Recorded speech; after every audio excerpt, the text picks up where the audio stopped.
இப்போ பாருங்க, மக்களால் தெரிவு செய்யப்பட்ட மக்கள் பிரதிநிதிகளை கொண்ட பிரதேச சபை இயங்காத நிலையில் பிரதேச சபையின் அலுவலகங்கள் செயற்பாடுகள் முன்னெடுக்கப்பட்டு வருகின்றது. வீதிகளில் பொருத்தப்பட்டிருக்கிற இந்த மின் விளக்குகள் எல்லாம் எரியாமல் கிடக்குது. குரங்கும் பிடுங்கி கொண்டு போய் போட்டுது.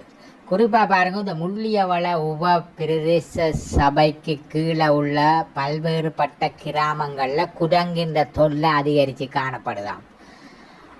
உண்மையில் அந்த இரவு நேரத்தில் கசிப்பு வியாபாரிகள் சட்டவிரோத செயற்பாடுகளில் ஈடுபடுபவர்களுக்கு இந்த வீதி விளக்குகள் எரியாமையானது அவர்களின் செயற்பாட்டுக்கு உறுதுணையாக அமைகின்றது. இதற்கு பிரதேச சபையும் உடந்தையா என்ற கேள்வி மக்கள் மத்தியில் எழுந்துள்ளது.